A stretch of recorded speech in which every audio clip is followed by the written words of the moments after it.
increasingly, certain altcoin supporters have come out and decided to call Bitcoiners statists because one of the reasons being we're not supporting Coinbase in their battle against the SEC. But is that really all there is to this story? Welcome back, everybody. All right, let's tackle the elephant in the room. Right, all of a sudden, Bitcoiners en masse are being labeled as statists, and we're all of a sudden, of course, we're being demonized, right, for not supporting the altcoiners in their battle with the SEC. Okay, well, we're going to dive into that, but I also want to provide some perspective because you see, Coinbase, although contrary to what some people may believe, if you haven't been in the space very long, you may think to yourself, well, Coinbase isn't an enemy of Bitcoin. What are you talking about? I can buy and sell Bitcoin on their centralized exchange. Well, Coinbase has a bit of a checkered past, and they are not a friend to Bitcoin. Brian Armstrong is not a friend to Bitcoin because his money, okay, and his business relies on shitcoins. So yeah, he is definitely not a friend to Bitcoin. But anyways, we're gonna show that. Let's dive into this tweet and let's get into this story. Here we go. It's a tweet from sassel.eth where I got blocked with my response, which I will show. Anyways, Bitcoin maxis should be standing behind Coinbase no matter their view on shitcoins. Instead, they are taking the SEC's side and hoping that Coinbase loses their case, supporting nation-state regulators in their attempt to control the free market, the true cypherpunk way. I love the framing here, right? This is the tweet that I put in his thread, which got hidden and I got blocked. So here we go. This I actually wrote on February 27th. Bitcoiners aren't applauding the SEC. We're laughing at the fact we told you the SEC will one day stop your shitcoin and you didn't believe it. Now the noobs you lied to are gonna get wrecked.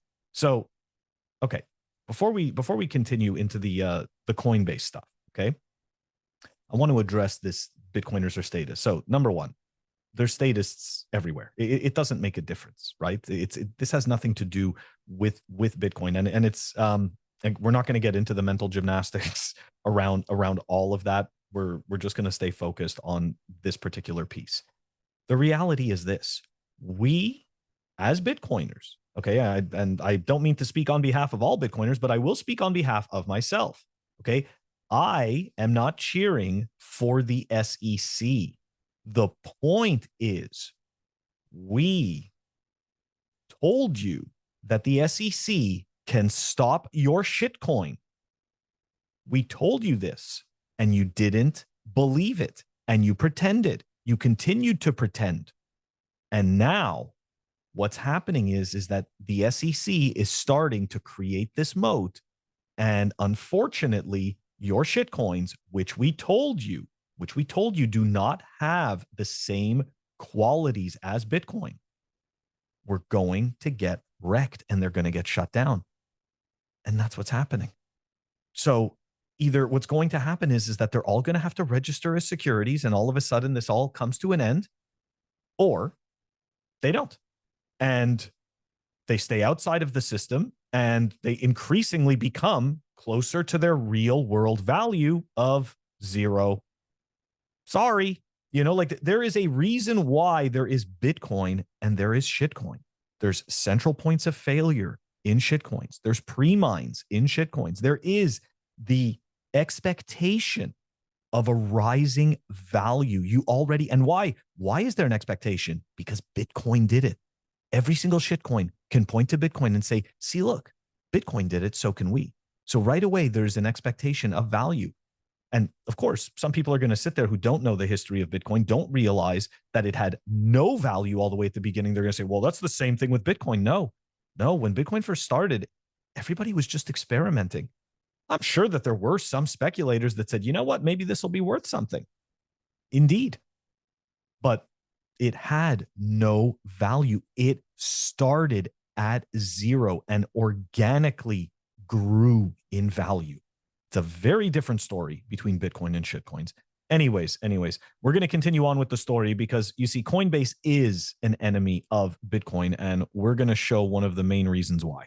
Between 2015 and 2017, there was an event that occurred, okay, called the block size war, okay?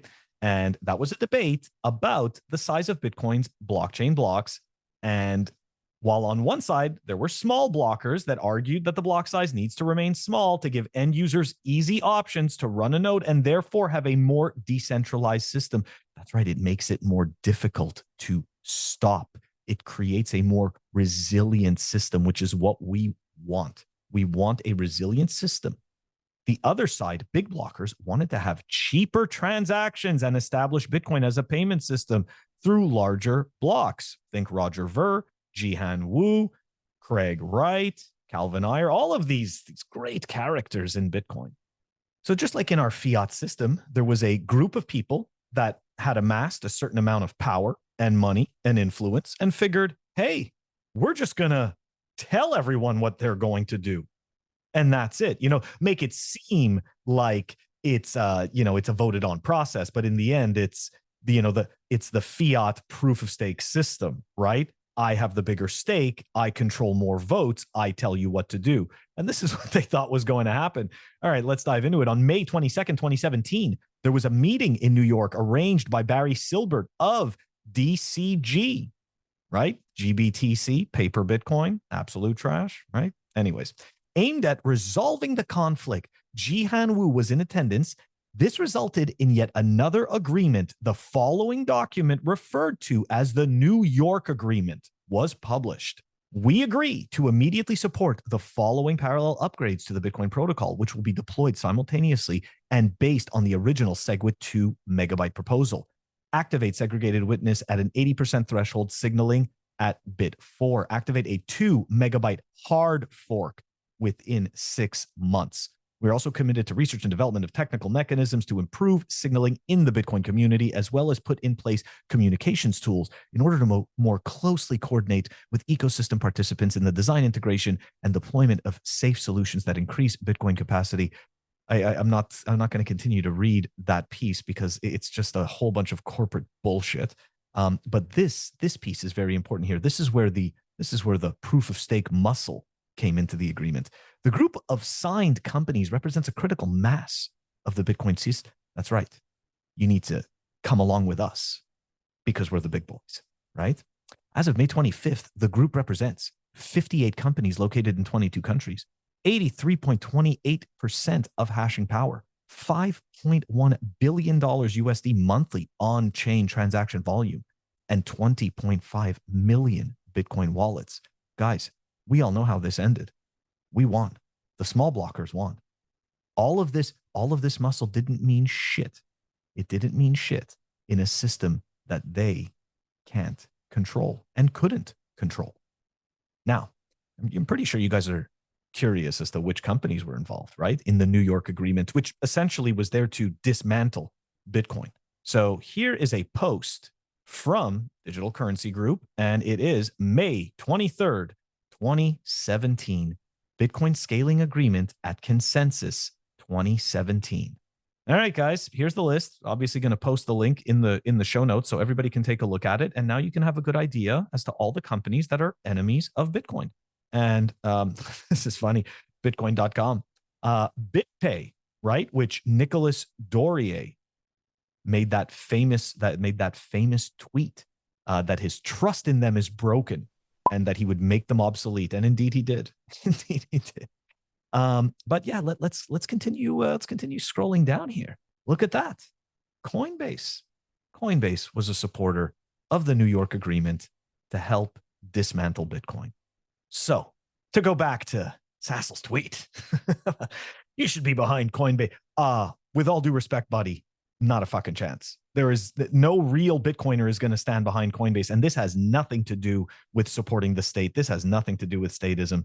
This has to do with the fact that Coinbase is actually an enemy of freedom. Coinbase is actually an enemy of Bitcoin. And I understand that there's a whole bunch of people that are, brainwashed into thinking that our fake money is incredibly important and very real. And you're all like, but what are you talking about? Bitcoin employed so many people and so many people made millions of dollars and blah, blah, blah. Okay, fine. It's great. I'm happy that you're happy with that. But the reality is that Bitcoin is the only real thing that the governments can control. That is the only thing that Coinbase should have focused on. The only thing they should have focused on. They never enabled Lightning. They also created a shitcoin education platform to help indoctrinate people into understanding the value of different projects. They're all affinity scams. They're all vaporware. None of them need a token to perform the service or function. None of them. So what did they do? They just taught people how to gamble. Okay. And lastly, they hired Hack Team, which helped provide chainalysis services for them, right? To spy on their users. I mean, this was a huge thing. And a lot of people do not remember this because this was already 3 years ago. This is already 4 years ago. And in Bitcoin time, that just passes like a flash. Just passes like a flash. And, people just sit there and think, what do you mean Coinbase is doing so much for Bitcoin? No, they're not. Okay. This is a perfect example of the ridiculous idea of net positive. So here you have a company, okay, one of the many companies who tried to dismantle Bitcoin as it is today, right? The money that the government cannot touch, right? The fact that the government can't censor any of the transactions. They wanted to undo.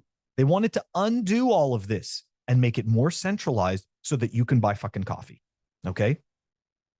I want you to think about that. And again, who was going to benefit from this the most? They were.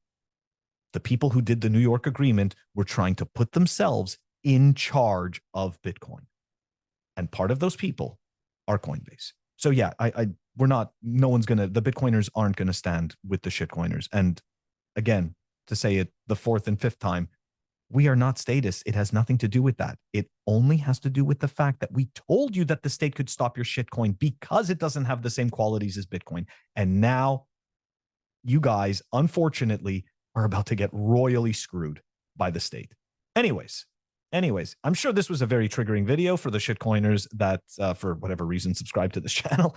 Or, hey, look, maybe you're going to decide to take a look at your shitcoin bags and say, you know what? I don't need this ridiculous risk with vaporware. I really just came here for Bitcoin. I came here to be able to store my money, store my value in a place that the government can't mess with it. That's what I really came here for. Some of you may end up thinking that. Anyways, regardless, consider liking and subscribing, and I will catch you all tomorrow.